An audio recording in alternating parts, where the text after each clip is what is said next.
Hello people, last time we talked about this portable thing here, which is called a Dingoo. Dingus, right? Dingoo A320, and it's been flashed with a custom firmware, so we can play Linux, or in this case, Dingux. So It's not from Australia. I know what you're thinking. I thought it was from Australia. We're going to show some of the weird features on this thing.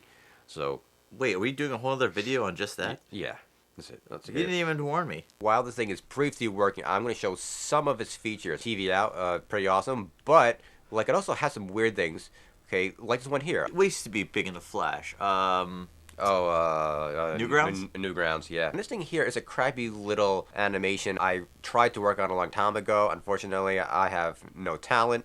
Wait a minute. You did this? This is really nice. At the time, Apple dropped Flash, and nothing after that supported Flash. And this thing does? It's so weird. Some of these pictures I put on myself, and some of them came with, and we can see what kind of topics Chinese people care about. Things like breakdancing. I think that's how it works, but okay. And Chinese women. Fair enough.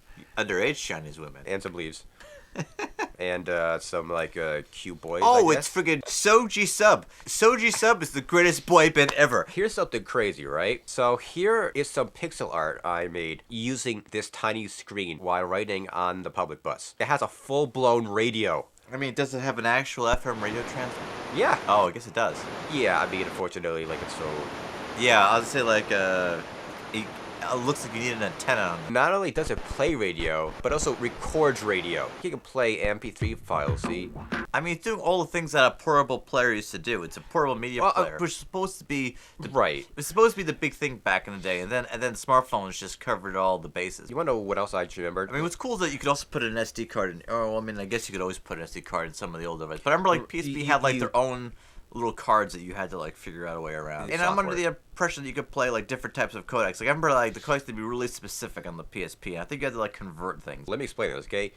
3D game means native apps for this thing. An interesting game is kind of like a selection of emulators. Did they come with it, or...? Most of them did, some of them didn't. Go left, all the way left, and press on a 3D game. Alright, here we go. What's Bound? Huh? Bound. Oh, Sound. A full-blown game on this weird device made especially for this device. Look, and it says on the side of the card, Dingle, I mean, it's got the symbol for it. Go! Okay, I believe A is going. I think B is boost. I forget how to get boost. When you have full nitro, I think you can press... Oh. Yeah. And it goes into the $1 Million Man mode. I don't think there's a break. Yeah, you know what? I was trying to find brake myself. In China, there is no brake. They can't afford them on their cars. It's a capitalist idea. I'm not a car game person. I don't know what game this is supposed to be ripping off. You know what I mean? But however, I think the movie it's probably not ripped off. It's probably just a thing that it does. I feel like the movie Tokyo Drift came out around this time. Nitro it. Go ahead.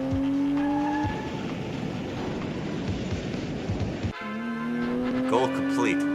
Look at that water. That's some masterful water. Go ahead and get out of here. Stern as in Ford credit.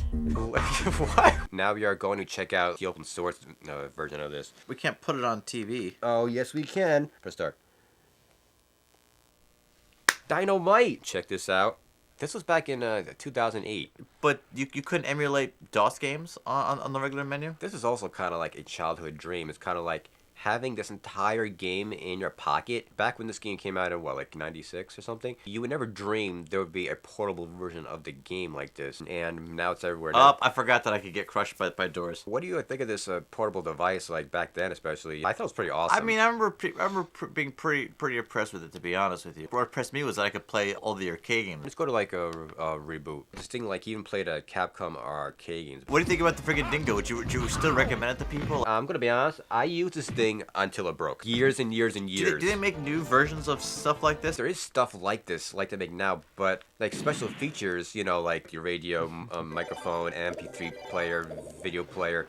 Those things aren't standard anymore on these retro things because they just assume you're gonna use your phone probably. I kind of miss small devices like this, just to have something just to dedicate it to just screwing around. First of all, your smartphone is just running so many things at once to begin with, and your battery power is gonna go kaput. At least if I lose the battery power on this, I can still make phone calls in emergencies. That was the other great benefit of the thing is its tiny size. size. It's funny that it's even smaller than a smartphone. Like, it's smaller, more compact, and more convenient. How much did this thing cost? Probably cheaper than all of the... No, I mean, like, at the time, like, I think at the time it was, like, $99. Which was cheaper than the PSP and everything else put together at the time. This is probably the craziest homebrew thing that somebody made on this thing. Didn't you just say that you were making pictures with this thing? Yeah, right. I mean, like the one I showed before. Still looks more useful than Art Alive. I think I remember with the name of one file. Okay, it sounds crazy that somebody would make pixel art on this tiny little screen, but like I was that person. I was that crazy person. Yeah, here it is. See, like at the time, I thought this was the bee's knees. And what did you do with this? Did you actually make any games or anything with it? No, you didn't, did you? Did you? With the artwork? Well, no. Instead, you waited 10 years and you started making a YouTube channel, like a schmuck. That hurts. What do you think about this? Here's the box. If anyone's curious. Yeah, like you totally ruined that thing.